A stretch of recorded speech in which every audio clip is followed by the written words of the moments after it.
In the depths of space, on a distant, uncharted planet, a group of explorers stumbles upon a strange and mysterious world. The planet is home to a powerful, unseen force, and soon they find themselves trapped in a terrifying situation where they are not alone. As they try to uncover the truth behind the eyes that watch them, they realize the true danger may not come from what they can see, but what remains hidden in the darkness. Chapter 1. He, Sam Conway, was back from Mars now. Back from red, ferric deserts no earthly boot had ever touched before. Back from bitter cold and aching dryness. Back from dazzling yellow hazes of dust and suspended ice crystals. No more need to wear oxygen armor in a thin, ozone-tainted atmosphere now. Back from solitude and the endless fight to keep alive out there. Back from the enigma of Martian civilization's extinction, uncounted ages ago. Back. Home now. From the window, Sam Conway could see a row of maples, orange and golden, in the autumn warmth. Kids were playing football in the street. Sam's oxyhydrogen rocket ship, blued and battered and burnt, was suspended for all time from massive girders in the Smithsonian Institution. But even that was far away from Brighton, here. It should have been finished, now, the adventure. Sam Conway should have relaxed. Even Ellen Varney was beside him now. That should have helped. It did, a little, yet only for moments at a time. Those 20 months of exploration on another world had become like a phantom in Sam's thoughts. Faded, distant, contrasting, yet starkly vivid too. Every hour had been a struggle, extracting food substances from the tissues and juices of strange plants, roasting native potassium chlorate in a small sun furnace to extract oxygen from it, and compressing the precious gas into steel flasks. All this had been necessary. The dying Martian atmosphere contained only a low percentage of oxygen. It had been a strange hand-to-mouth existence out there, a kind of game in which a fellow tried always to keep one small jump ahead of death, hauling a crude little metal wagon in which his supplies were packed across the sand for miles and miles at a time until his brain had reeled, sleeping in a tiny airtight tent when afield from his rocket. Sam had never expected to survive those experiences. But he had somehow, and it had done something to his soul, hardened it, and maybe killed part of it, and maybe beautified another part, for in spite of everything, those vast ghostly solitudes of Mars were beautiful, and there was more. Climbing the steep wall of an ancient artificial gorge not far from the South Polar Cap, gripping at odd prickly vines to keep from falling into the hardy thickets below, where tough-shelled worms crawled sluggishly. He had found something in a small, sand-drifted cell that was part of a ruin, something that meant power. What kind of power? All kinds, perhaps. Scientific learning greater than that of Earth, power like that of gold and jewels, but far exceeding it. Power to wreck and to create, power to destroy worlds, power, maybe, to sway minds. Sam still could not guess how far it might extend, or how deep. No, the adventure was not over yet. It was just beginning. It wasn't just nostalgia that tied the consciousness of Sam Conway to a planet millions of miles away, whose people had perished in a strange travail ages ago, a catastrophe whose marks lay infused, glassy ruins, and in machines melted and rusted beyond recognition. Sam had that secret of power hidden away now, in a little aluminum box that had once contained concentrated food rations.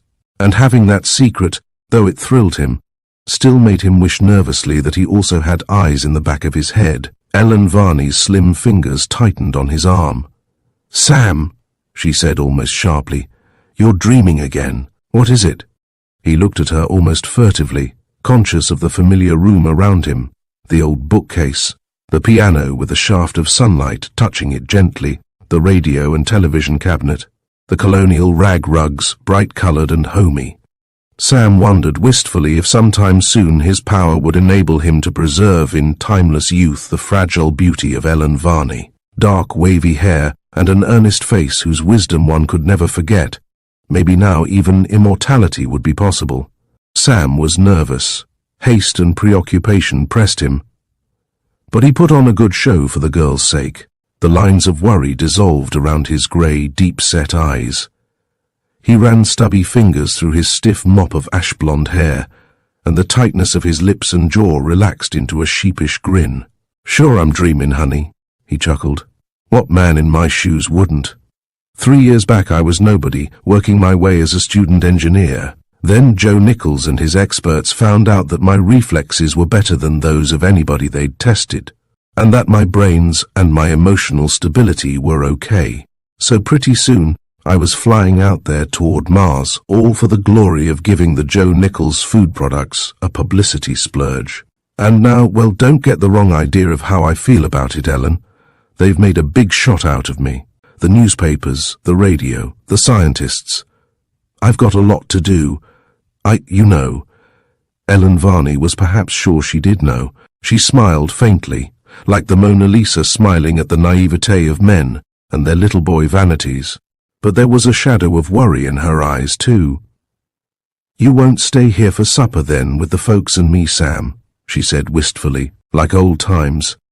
Sam couldn't think of anything nicer, but the pull of something else was much more strong. "No, honey," he said. Don't stumble, Sam," the girl returned. "Tomorrow night, then?" "Maybe, I hope." He kissed her. A moment later he was out in the golden afternoon. He avoided the kids playing football out there in the street just as he used to play. He would have liked to talk to them, but not now. He climbed into his car. There he sat quietly for a moment, thinking. The autumn shadows, cast by the houses and trees, were long and blue. They reminded him of the shadows on Mars, and he felt a slight, not unpleasant, chill of loneliness and mystery plucking at his nerves. The sound of the wind wasn't so very different here either. Only out there it was shriller and much fainter and more sad, in the thin air, and through the muffling fabric of his oxygen suit.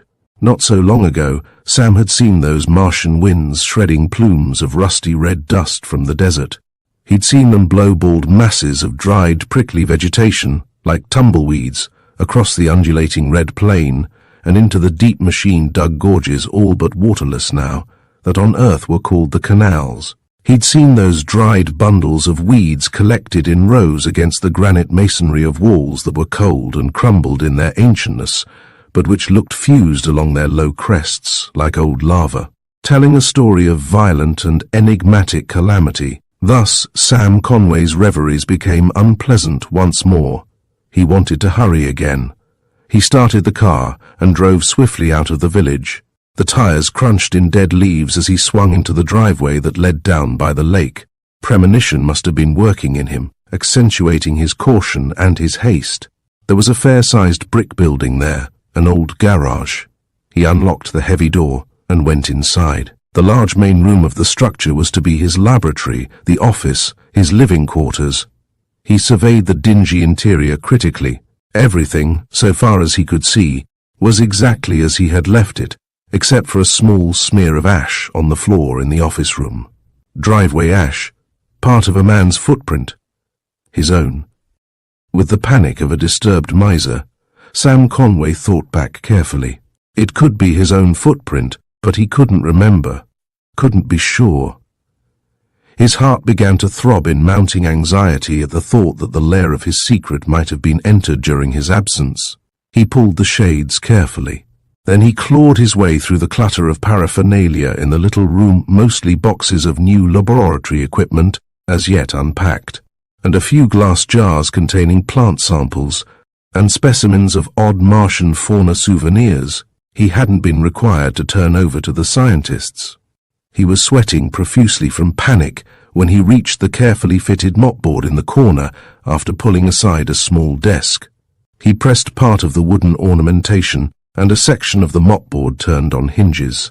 Feverishly he drew his precious aluminum box from the hiding place he had contrived, and unfastened its lid. From within came a reassuring, cryptic gleam, and Sam Conway almost wilted with relief. But he wasn't satisfied yet. His fear of possible burglary wasn't the result of miserliness alone. He was afraid to have so gigantic a secret as he possessed get beyond himself yet. And he was well aware that man would kill to own what he owned and distrusted, withholding it from Nichols and his scientists. Carefully he put the aluminum container back and searched the premises. The windows, the doors, everything.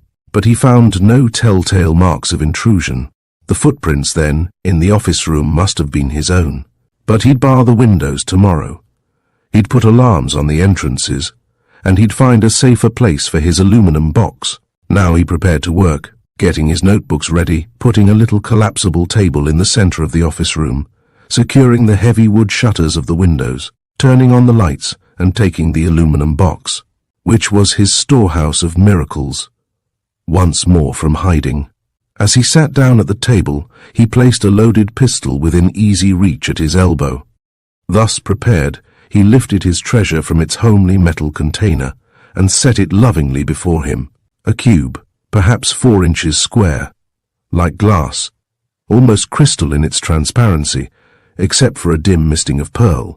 Crowning the cube was a metal pyramid, much tarnished with age, and a dial. That was all.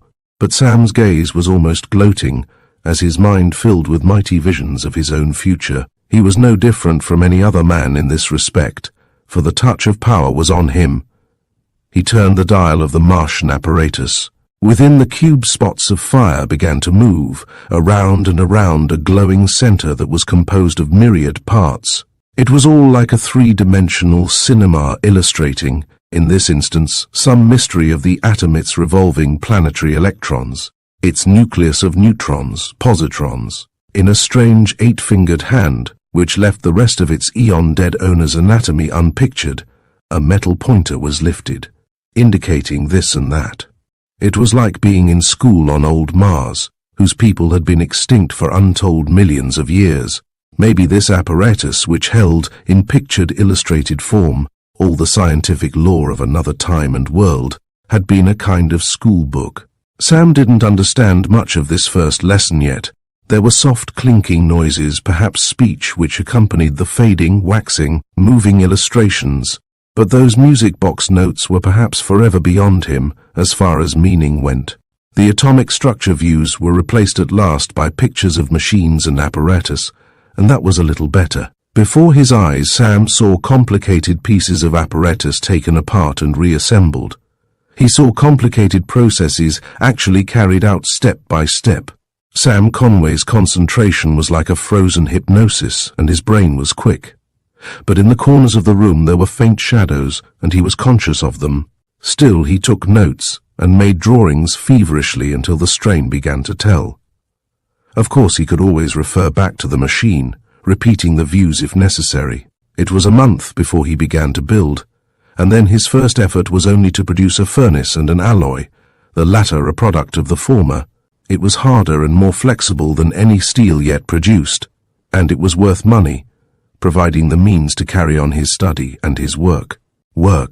Sam seldom saw Ellen Varney now. He saw little of anybody. He told lies to be alone and to continue his solitary efforts. His sense of struggle was like being on Mars again, fighting for life, plodding through a thin, feathery fall of snow there in the dazing cold, close to the polar regions. And he dreamed of gigantic altruisms, the remaking of civilization. In 4 months after his beginning, he had achieved things. Under a beam of specialized vibrations, he saw a mouse do amazing tricks, its brain stimulated temporarily to an intelligence far beyond normal. It was awesome, and frightening too, watching that tiny animal turn without error, and after it had been shown how only once the complicated combination lock of a small door beyond which lay food. Sam thrilled to the spectacle of the rodent laboring so keenly with its teeth and forepaws. What if the same waves were applied to the brain of a man? He would have tried those waves on himself, but his enthusiasm changed to dread when, with the removal of the beam, the mouse shuddered into a convulsion and died, its nervous system exhausted. Biology revealed further mysteries and possibilities. In a glass flask, packed in a radioactive compound and filled with water to which food substances had been added, Sam grew huge amoebae, whose ancestors had been microscopic. But these creatures were translucent globules, almost a quarter-inch in diameter. Somewhere here, perhaps, lay hidden the secret of life itself. But the amoebae died of a strange disease, the germs of which were perhaps generated out of those same life processes. To be sure of safety, Sam poured sulfuric acid into the culture flask. He changed his direction now, back to the atom. 8 weeks more, and he was ready for another test. The main room of the old garage was crowded with apparatus. Then, one night, Sam closed a switch cautiously. The result was not much different than the shorting of a high-tension electric current across a broad arc. A snap. An avalanche of rattling blue flame, whose glare made everything look sharp and unreal. Then wires glowed to white heat and crumpled. A huge vacuum tube exploded into an incandescent puff of metallic vapors, superheated. The current was dead, now cut off. The experiment was a failure. There were perhaps 10 seconds like this, a sort of unsuspected bang, like that of a rifle cartridge whose defective primer cap fails to ignite the powder immediately when the firing pin strikes.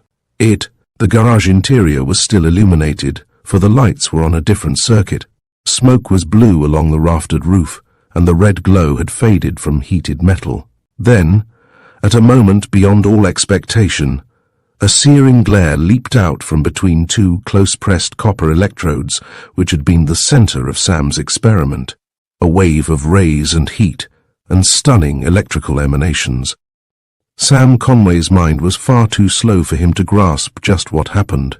He only remembered a little when, battered and scorched, he picked himself up from the concrete pavement after a minute or more.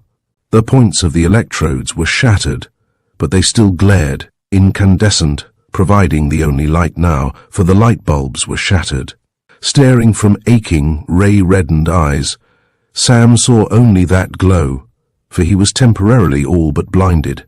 But there were little pits in that hot copper pits, out of which the metal must have literally exploded. He wasn't afraid right away. Not until his brain recalled did he realize. That bang, after his apparatus had burnt itself out, then that flash, or whatever you wanted to call it, was atoms breaking down more violently than they had ever done in the crude experimental atomic engines so far developed on Earth. Now there was another flash from one of those electrodes, just a tiny, incredibly brilliant speck, like a spark that flares and dies, failing to ignite tinder. Almost, though. Almost an inconceivable conflagration that might have spread and spread from one atom to others. Sam's sore eyes could see the broken roof now, and the springtime stars shining calmly through its splintered rifts. The sky itself was dimly luminous as with diffused light. Suddenly he was afraid of those stars, for they were like watching eyes, watching and inscrutable. And there was ozone triatomic oxygen metallically tanging in the atmosphere, mingled with the odor of burnt insulation. Sam wanted to leave the building, to go out into the night and cool his dizzied senses and his blistered body. Yet he had to keep guard to be sure to note anything further that might happen, for he knew what had just taken place. Yes, he knew all right. Nature had been probed in its darkest lair by a clumsy hand. Nature had growled back threateningly. It had almost bitten. Almost. Sam Conway's ribs seemed to shrink about his wildly pounding heart. He leaned against the cracked brick wall, trembling.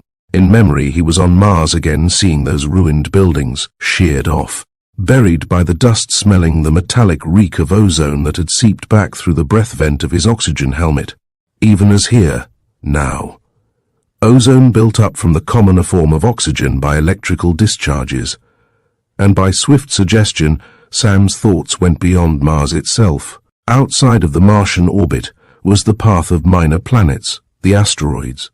Broken up fragments, perhaps a single world once, that had been caught in catastrophe. There was more, too. What were the rings of Saturn? What cataclysmic circumstance had made them?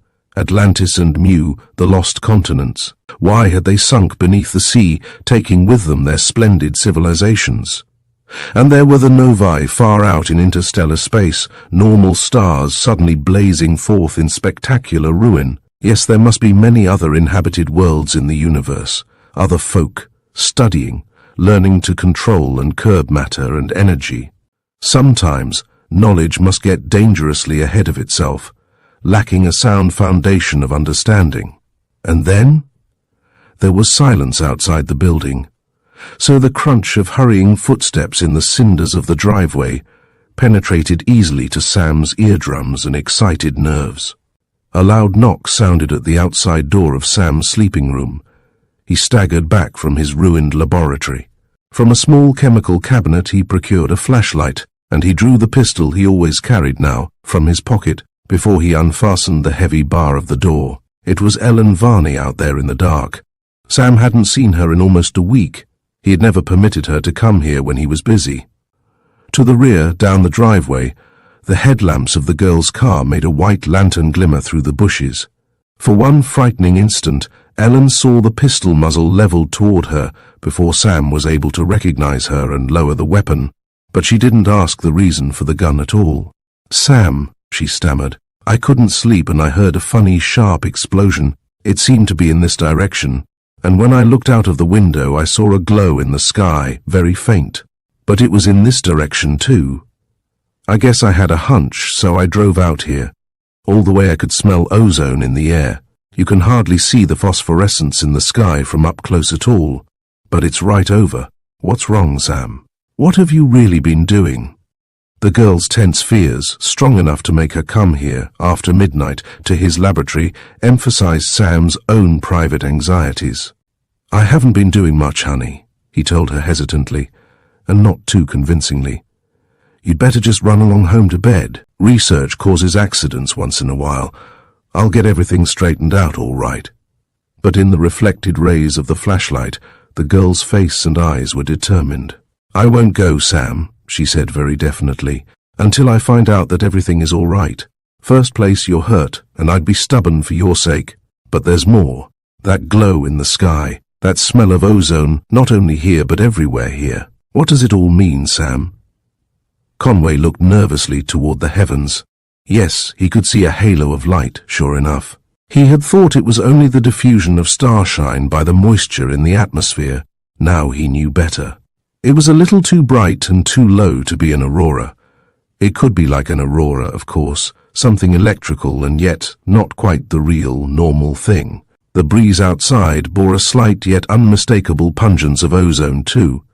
It was just as Ellen had said.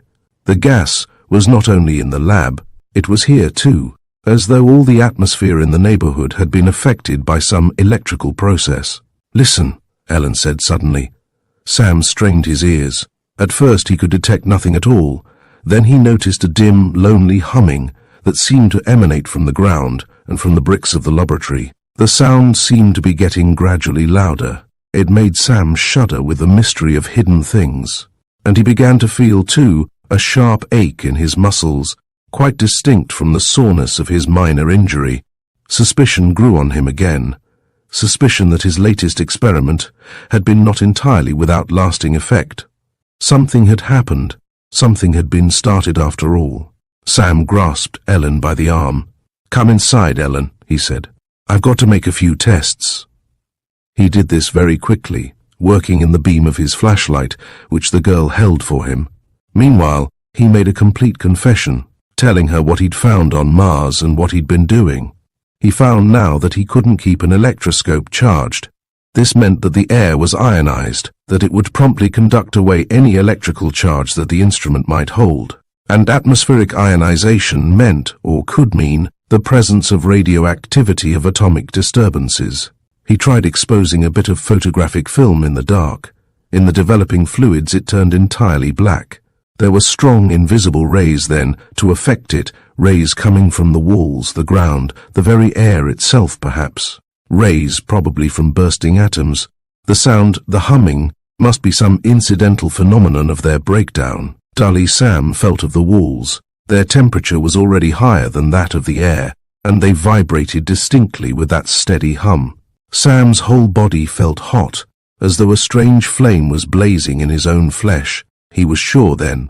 He had started a slow, progressive form of atomic disintegration in all the materials around him. In his own body, too, it hadn't been the sudden fire of violent incandescence. That might have come. It had just been missed.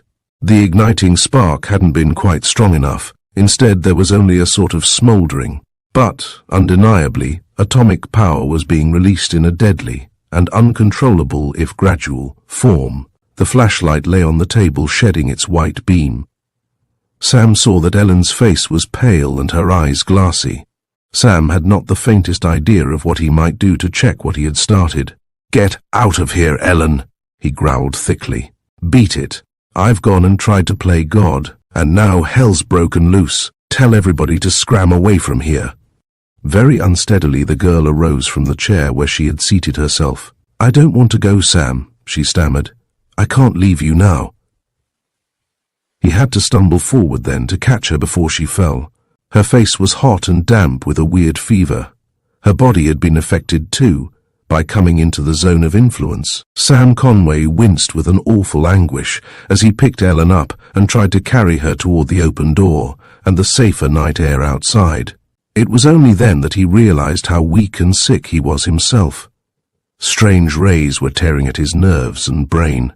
His very flesh was slowly, very slowly giving up its atomic power in a gradual radioactive decay. He stumbled at his first step and fell crashing to the floor. Paralysis rushed over him, and that droning sound was like a death dirge in his ears. He tried to drag Ellen's unconscious form toward the door, but the effort was useless. He couldn't even crawl. He just lay there, panting torturedly, his hot brain working in a chaos of fever. He understood now. The death of Mars all over again. The fused walls, the melted machines, the ozone in the air. A slow, creeping, smouldering destruction had burnt itself out at last. Perhaps when a new balance had been reached in the atoms of the Martian crust. A cancerous disease moving in an irregular path, depleting air and water. But there still must be a tiny part of the old process of atomic breakdown continuing on Mars today, maintaining, by electrical disturbances, the ozone in the air. And he, Sam Conway, had started that same creeping horror here on Earth. It would go along now, spreading and spreading. The walls around him would soon be melting, and there was nothing a man could do to stop it. Not even the science of Mars had been able to save the world that had given it birth. Only in scattered places where the erratic horror had not reached, perhaps in deep crevices in the rocks, had a few plants and low animals been able to survive for a new beginning after most of the fires had died. Sam Conway cursed himself for his eagerness and lust for power. He'd been like an old gold miner, he thought savagely, ready almost to kill his own brother to preserve his secret until he could use it for himself. There were too many men like that, and now Ellen and all the rest of the world had to suffer. Mu, Atlantis. The asteroids that had perhaps once been a plant, destroyed, maybe, by a much more violent form of atomic breakdown. But who knew just what accidents might have caused these respective catastrophes? Science must sometimes get ahead of itself, without even outside influence. There was always a risk. Sam's mind began to fade out toward the nothingness of oblivion. Then the real miracle began to happen. The violence of it jarred his brain swiftly back toward a semblance of awareness. Suddenly everything around him was spouting blue electric flame. The table, the chairs, the walls, even the grass and trees beyond the open doorway rippled with a sort of aura. The phenomenon lasted for only 2 seconds. It snapped and growled like the first dash of some gigantic code signal. Then it broke off. Then it began again. Once more it stopped and started. Sam, even had his mind been clear, could not have guessed how widespread the phenomenon was. He could not have known that, within a 20-mile radius, fuses were blowing out, transformers were smoking in their oil baths, and generators were groaning under a terrific overload, as though their armatures had been gripped by an invisible colossus. But Sam could guess some of the might of the new phenomenon. His body convulsed like the body of a condemned culprit in an electric chair, as shocks ripped through him. He could not imagine the origin of what was happening now, unless the forces he had unleashed had entered a new phase of destruction. Yet this did not seem to be true, for after the first spurt of unknown power had passed, that sonorous hum of doom had been completely strangled. Before the second spurt stopped, there was a violent, ripping explosion, and the tinkling of broken window panes in the adjoining laboratory room. And that constricting paralysis and heat were gone from Sam's body. There were 5 bursts of strange energy in all. Then it was over. Prodded by sheer startlement, Sam got to his feet and found that in spite of weakness he could stand. His brain was clearer too.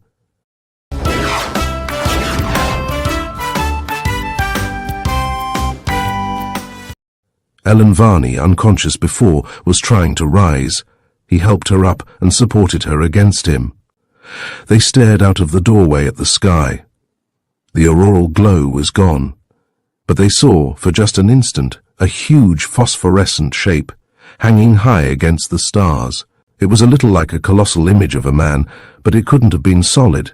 It was like the aurora itself, as tenuous, as luminous, a kind of gigantic photograph projected in the air. The arm of the vapory figure extended, then the whole image vanished, as if at a speed far exceeding that of light, to some colossal distance.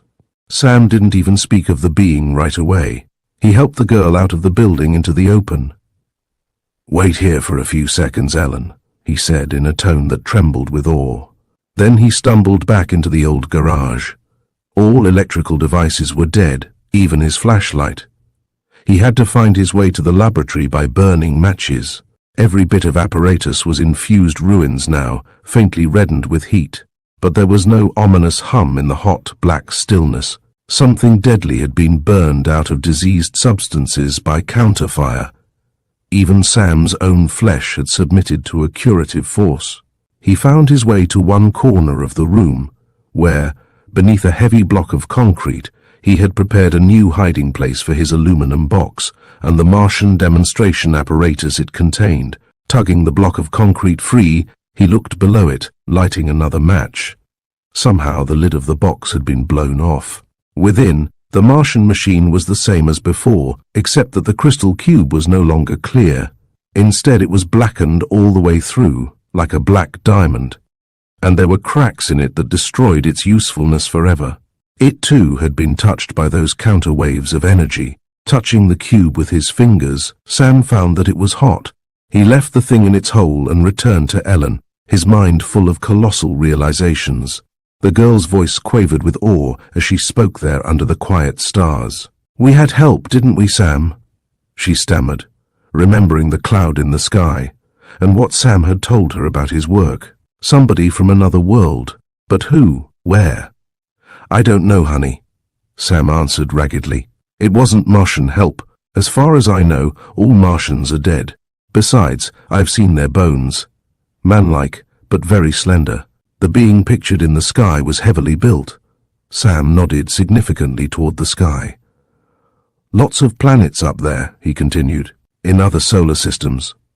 Lots of different kinds of beings. I suppose some of those races on planets of the older stars have really grown up mentally and scientifically, till they know all about time and space and dimensions and energy, and how to handle and conquer them. And I suppose that somehow they keep careful watch across the awful distance, because they've learned by experience that it may be safer. It's not just to save the necks of lesser beings, but to guard themselves too. I was messing around with something pretty big, Ellen. You can't tell how far a danger may sometimes go. A whole universe may be thrown into chaos." Sam's fists were clenching and unclenching absently. It was better for science to develop gradually, with a race. And even then there would sometimes be mistakes. Atlantis, Mu, the asteroids, maybe some of the novae. "We'd better get back into town, Sam," Ellen offered practically. "There may be damage done there, with all that's been happening. We'd better see." A chuckle found its way through Sam Conway's awe. "Yeah," he said. "Like your car. I see the headlights have gone out. Good thing it's a diesel, with no electrical ignition to blow, and with the cartridge starter on the motor." But Sam was too grateful over the miraculous escape from final tragedy he'd just witnessed to worry much about damage suits over ruined electrical equipment. And he was very grateful for Ellen too. He might fly out to Mars some time again, or even farther, but when he touched the girl's warm shoulder, he knew that he was truly home at last. As the explorers face the consequences of their discovery, they come to understand the chilling truth that some secrets are better left undiscovered. With the eyes that watch them now gone, they are left to ponder the horrors they uncovered, and the terrifying possibility that their encounter was only the beginning of a far greater mystery. The questions remain unanswered and haunting as they journey back into the unknown depths of space.